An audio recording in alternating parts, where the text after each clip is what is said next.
Living in Virginia, you're in the fast lane on the information superhighway. We've invested $3 billion in Virginia's broadband network to give you one of the fastest internet connection speeds in the world, so you can build relationships, bring new business to our state, and meet the future of education. It's amazing what we can do together. Visit VCTA.com to learn how broadband connects the Commonwealth.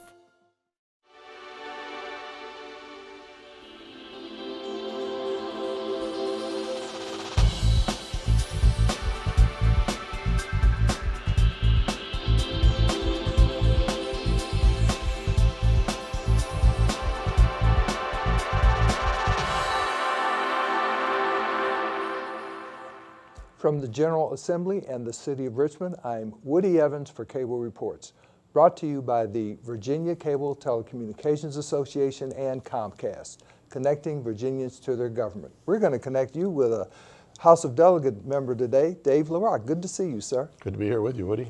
Well, what are we, about 4 or 5 days from the end of this session, hopefully? Yeah, well, this budget, I think, has some people who've been here a long time wondering whether we will actually finish up on Saturday or not, or if we may come back in a special session to conclude the business of voting on a budget, but that remains to be seen.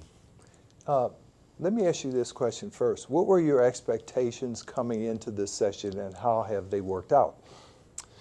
Well, knowing it was a budget session, knowing that there was a huge shift in the voting dynamic, the balance of the House, big shift. So I knew it would be an interesting session, and that certainly it has been. Our leadership kind of adopting this position that favors expansion of Medicaid is a big surprise to me. We've been adamantly opposed to it for all the reasons that are still very much connected to it.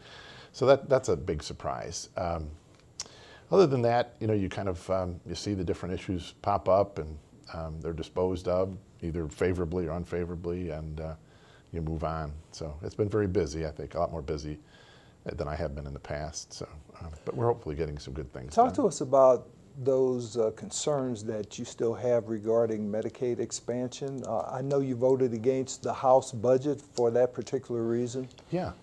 Well, the most recent, probably the biggest overarching concern that has been validated recently by communications from the Trump administration is that the reimbursement of 90/10, whether or not that would continue indefinitely. Because if we sign up and expand Medicaid, we're going to incur significant, huge costs just to administer the program.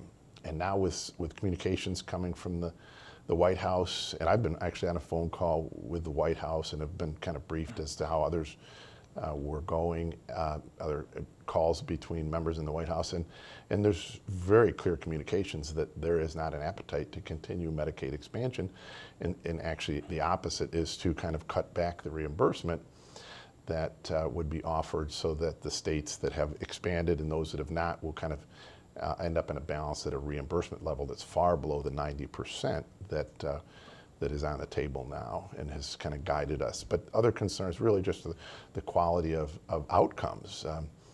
Many more people competing for a limited resource, and that is the health care that's available at the Medicaid level. So if the outcomes are going to be diminished and the cost is prohibitive, then I think it's an obvious no for me anyway.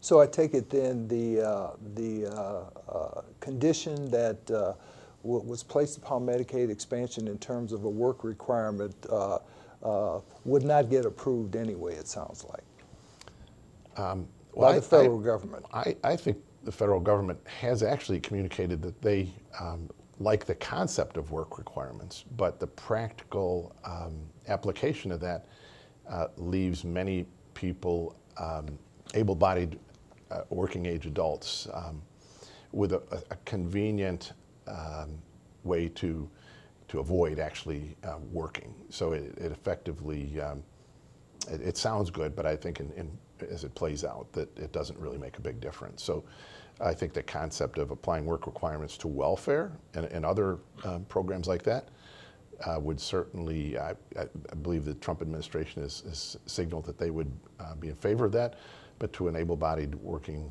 population on Medicaid, it's just too easy to dodge that criteria as it is now. So no matter what happens, though, the Commonwealth of Virginia has to have a budget no later than July 1st, I believe, unlike our friends in Washington. Well, I think if we look back a couple of years when Governor McAuliffe dug in and said, I won't pass a budget without Medicaid, that perhaps is where we're headed. No one wants to see it move in that direction, but I'm not sure I see an obvious way to avoid that. But we'll do our best to find that middle ground. It's just tough when it's kind of hinged on such a single big decision as committing to a federal program that involves so much money. Two budgets, Senate obviously dug in, opposed to it. Big gap between that and the House budget. So it really makes all of the process of negotiating bills that have a financial, a money component to them very difficult. I'm not sure how they can even begin to negotiate many of the decisions that have to be made by these conference committees. Now, earlier this year, there was a significant controversy that I still think exists in your district and Northern Virginia dealing with tolling on I-66 inside the Beltway. That, I take it, has not been resolved yet. Well, not resolved in a way that is pleasing to me. I find it's difficult, Woody, to get the attention of people who don't know what Northern Virginia is quite like. It is very congested, and it is kind of unique. A couple other parts of the Commonwealth are like that, Hampton Roads and so on. But I think they picture us all as being affluent. There's a high median income up there. But you know, when I go door to door, I meet a lot of people who are kind of making ends meet, and to have to make significant adjustments to their schedule or try to budget for, I mean, literally hundreds of dollars a month to be able to get back and forth to work. That is no small inconvenience. And so, you know, the VDOT is adamant about not wanting to change any of the algorithm in the short term that would perhaps lower the tolls. They did not accept the idea that we could refund money above and beyond $200 a month, which is still an awful big toll. It's about $5 each way, $10 a day. But I'll keep throwing proposals at them and doing whatever we can. It will be nice when those additional lane capacity opens up on I-66 inside the Beltway. That's where the tolling. But the people coming from Loudoun, heading east in the morning, they have to pass through, go across the Greenway and Dulles Toll Road. So they're up to about $13 one way. That's a little bit high, a little bit less than that depending on the time of day. But they're probably north of $10 just before they even get to I-66 inside the Beltway. And it's going to scare people away from living in the area, businesses from relocating into that area when that is added to the cost of living that already is there. So in your opinion, how have these public-private partnerships worked out? I mean, not so well for a lot of your constituents in terms of the tolls. Well, Greenway, I guess I don't typically think of that as that's actually a private endeavor. Mm-hmm. And I think it's worked very well, actually. What is hard for people there is that when they see a road, they think of that as being a public road. Well, the Greenway wouldn't exist if it wasn't for private initiatives. I remember decades ago, just over the course of many years, it took to acquire this massive strip of land to build the Greenway without using eminent domain. So that was quite an accomplishment, and that road wouldn't be there. Now the PPPs, public-private partnerships, that have added capacity to several roads around the region, I think they're great.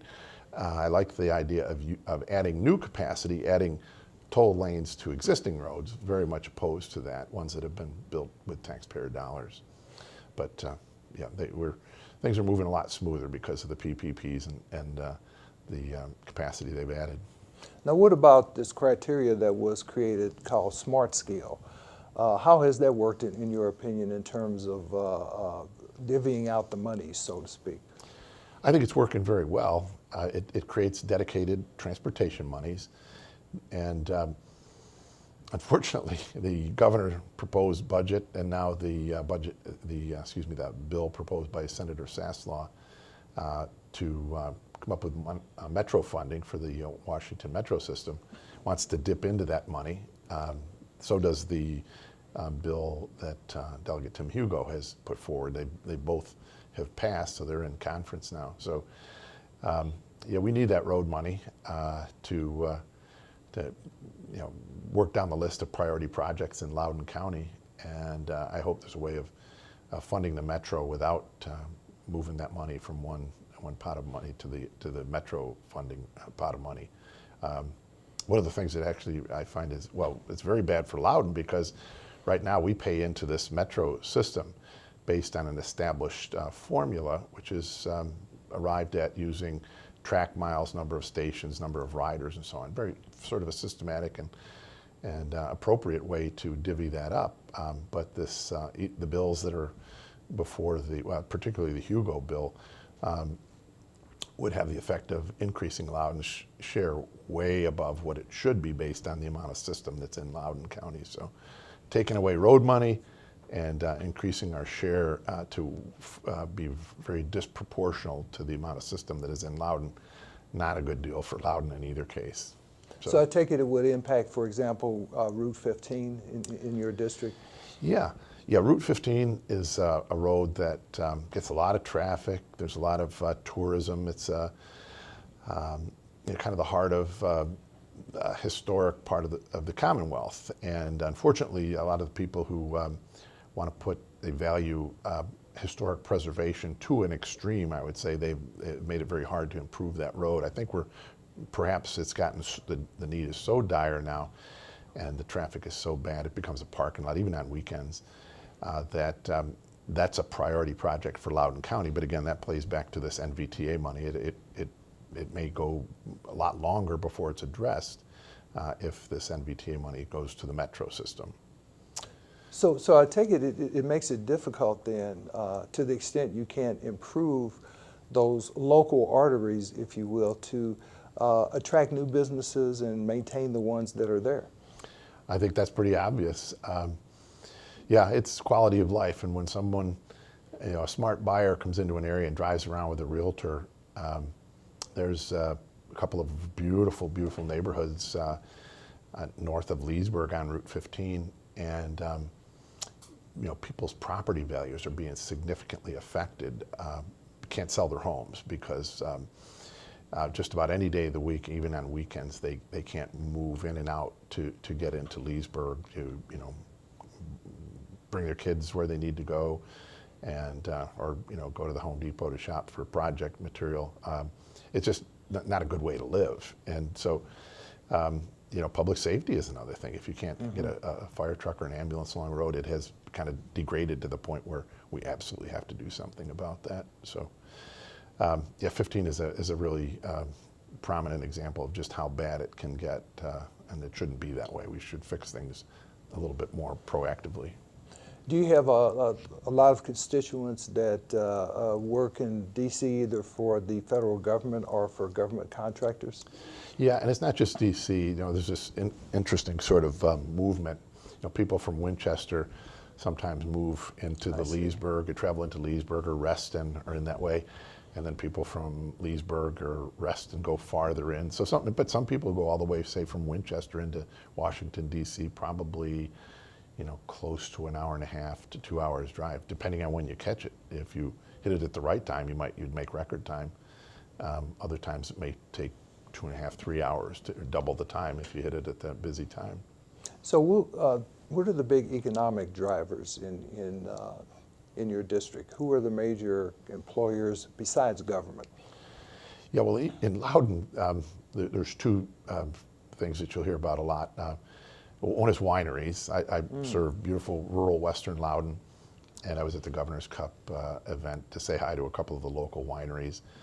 And it's just amazing. I think we're up to about 50 wineries in western Loudoun. 50? Yeah. Lou Parker has Willowcroft, and he's the oldest continuous operating winery in the state. They think there maybe were a couple there before him, but they're not still around.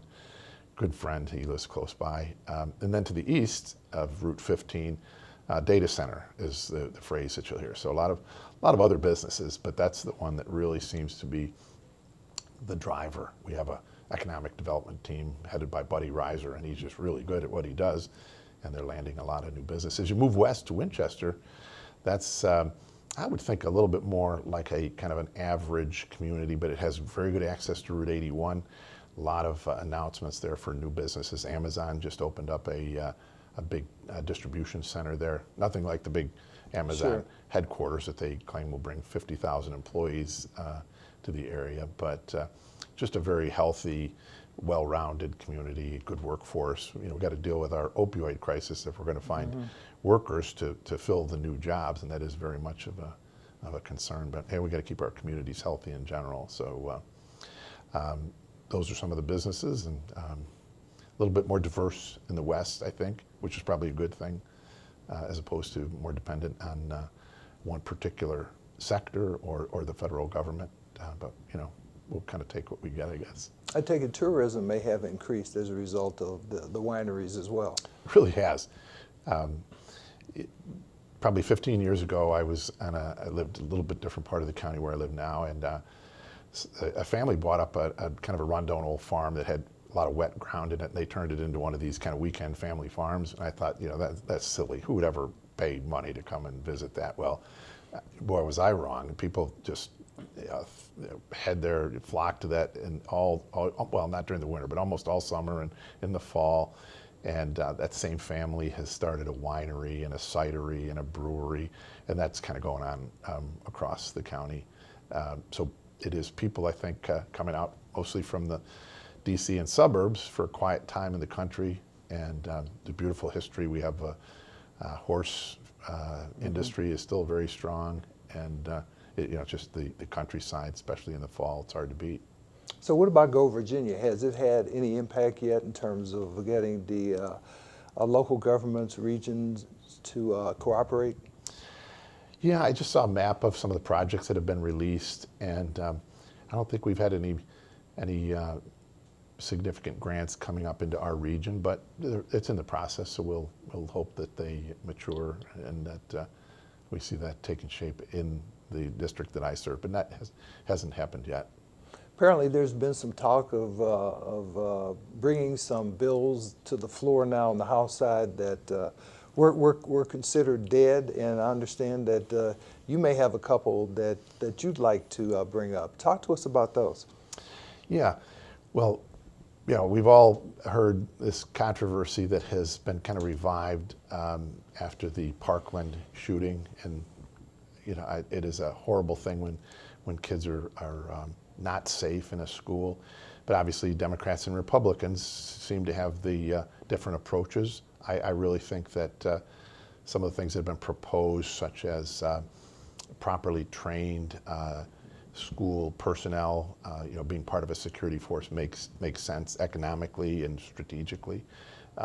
People not necessarily carrying weapons openly, but just having them trained and prepared. Perhaps you know, one thought would be a what do you call biometric safe in a classroom, and I would say probably we have one in every classroom, even if only 10 of them were active, so that people would know that, or would have to be a sort of an element of surprise. Just personal idea there, but generally the minority leader, Delegate Toscano, kind of threw out an idea that I don't think was really based in reality, that we could bring bills that had never made it out of committee, and pass some initiatives that are a little bit more well received by Democrats, which really basically limit certain types of firearms and so on, thinking that would there'd be a cause and effect relationship that would be beneficial. I disagree.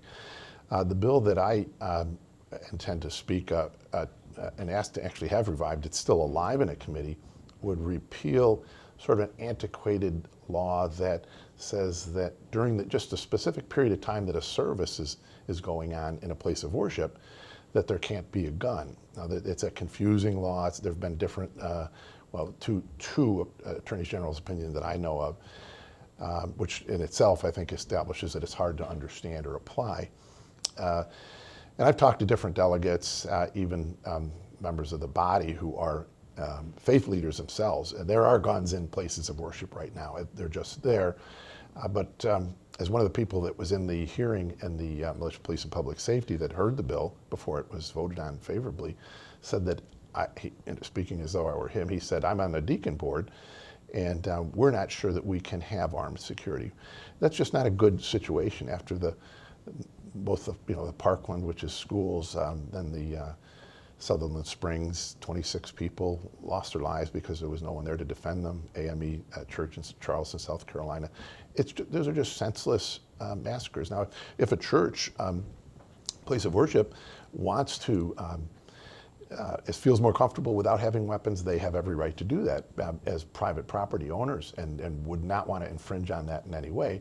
But if a church does want to form a sensible security plan, we shouldn't have some outdated, it's actually a blue law, it dates back to blue law days when they banned different activities on Sundays. We think we should repeal that, and I'll probably talk about that and kind of take up the gentleman from Charlottesville on his idea of reviving a bill. My guess is he didn't have this one in mind, although he did reference it in his speech, and it really misconstrued what it would do. So we'll see how that goes. So what committee did your bill go through initially? Militia, Police, and Public Safety, yeah. And Senator Chafin had a companion identical bill to that. It was actually voted on the floor of the Senate favorably. And, but did your bill ever get a vote on the floor of the House of Delegates? It did not. No, it was on the calendar twice, and there was a lack of appetite for it on both sides of the aisle, I would say. And but we'll see if that's changed. You mentioned the opioid crisis. How serious a crisis has that been in your district? You talked about not unemployable people because they're addicted. Yeah, it really caught me by surprise. I was just talking with local elected person in Winchester about how good it is to have all these companies coming in and expanding or setting up shop, and kind of surprised to hear that a lot of applicants for the Amazon warehouse, which is not a high-paying job, I understand, not passing the drug screening. So that's where economic and social issues kind of collide there. But it is a very, very serious problem. And I'm glad to say we had one bill already passed with an emergency enactment clause on it. And as soon as the governor signs it, it'll become law and help saving lives of people that are overdosing. But it goes a lot deeper than that. We're going to have to do a lot more things to kind of get to the root of the problem. So I'm up for it, but it's not an easy one to solve. You understand Senator Bill Stanley on the Senate side had a bill dealing with people getting prescriptions allegedly for their pets, their animals, which that's interesting. They were using to continue their addictive habits. Yeah, it also brings to mind that I think our Wall Street Journal did an article that states that have expanded Medicaid, which has obviously increased access to prescription drugs, has seen a real spike up in opioid use and abuse. And so yeah, we got to be careful when that stuff's going out the door. Make sure it's getting in the right hands and being used as it was intended.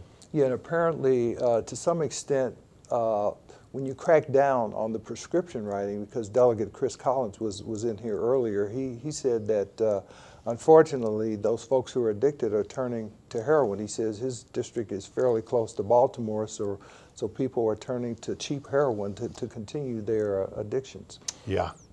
Yeah, it's a very difficult problem to solve just by limiting availability. I think the benefits of limiting the prescription opioids is I believe there's a pretty wide consensus that has leads a lot of people into use and addiction who thought they were just basically taking a painkiller, but these are very, very strong, very, very addictive. So that is one of the areas we've seen good progress. Back to healthcare, I think there were about 6 or 7 bills, all sponsored by Senator Donovan on the Senate side, that came over that are being considered by the House. I can't remember the details around them, but they do target limited populations for increased healthcare. Is that something you think is supportable? Oh, very much so. Yeah, I think we voted favorably on 2 or 3 of them yesterday, and glad to see those initiatives going forward. We kind of feel like we have our hands tied when the majority of the laws that govern healthcare are made in Washington, but those are good examples of initiatives that just improve access to different types of health insurance, and also in the one bill that has kind of been commandeered by our appropriations chairman to sort of convey a Medicaid expansion, I think is sought to expand availability of different kinds of waivers for people with developmental disabilities, and that's a good thing. So very supportive of those bills. Yep. The other legislation that has garnered a lot of attention this session relates to a rate freeze that was imposed several years ago as a result of concerns regarding costs imposed by the federal government on local utilities. And now there's been an attempt to, not an attempt, but apparently a bill will be signed by the governor dealing with changes to that rate freeze bill. I understand that you voted against it. Can you talk to us about that bill and why you voted against it?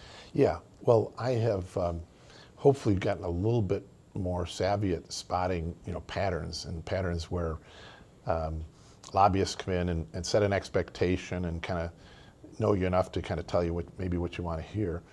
And I try to be trusting, but I think in the case of Dominion, it's this ongoing effort to create a more profitable bottom line for Dominion at the expense of ratepayers. I mean, that's the very short, simple of it. I think that took place in 2015. I voted for it as I saw different people criticize it and have seen opinions from the State Corporation Commission.